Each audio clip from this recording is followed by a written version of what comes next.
lix musharax ayaa u tartantay kursi kamid ah kuraasta golaha shacabka Soomaaliya oo Hirshabelle laga soo doortay oo horay uu u baneeyay Cabdullaahi Sanbalolshay oo loo magacaabay taliyihii nabad sugidda iyo sirdoonka qaranka Soomaaliya waxaana kamid ahaa musharaxiinta maanta u tartamayay kursiga golaha shacabka madaxweynihii hore ee dowlad goboleedka Hirshabelle Cali Cabdullaahi Cosoble wareegga koowaad ee doorashada ayaa waxa ku haray afar musharax iyadoona wareegga labaad ay isku soo hareen Cabdullaahi Sanbalolshay iyo Nuur Iidow Bayle oo ugu dambeyn asiga doorashada ku guuleystay gudoomiyaha guddiga madaxa banaan ee doorashooyinka qaranka Soomaaliya Xaliimo Ismaaciil Xaliimo Yarey ayaa ku dhawaaqday natiijada doorashada maanta ka dhacday magaalada Jowhar ee caasimadda Hirshabelle doorashadaasi oo ka dhaceysay maamulka Hirshabelle oo ah doorashadii kursigaas leeyahay ku tartamayeen gaar u ahaayeen beesha calimada kooye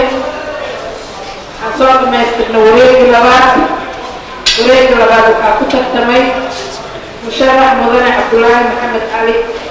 Sanbalolshay iyo musharax Nuur Iidow Bayle waxayna ku dhamaatay natiijadii mudane Cabdullaahi Maxamed Cali oo 24 cod helay mudane Nuur Iidow Bayle oo 27 cod helay cod halaabay ma jiro markaan inta codkaasi u codeysay waxaan rajeynayaa guushaas iyo doorashadaas maanta dhacday inaan afka wadanahay labadii tartantay ee u dambeysay ee mudane Cabdullaahi Maxamed Cali Sanbalolshay iyo mudane Nuur Iidow Bayle waxaa ku guuleystay kursigii beesha madaxweyne ee Hirshabelle ee golaha shacbiga ee baarlamaanka federaalka Soomaaliya mudane Nuur Iidow Bayle oo la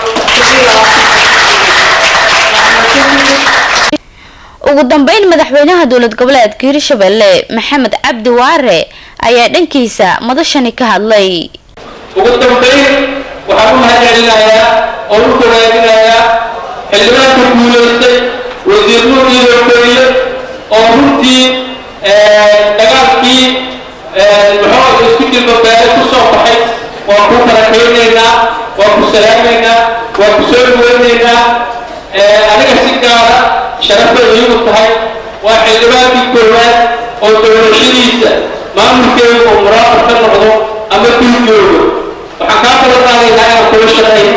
soo dhawaad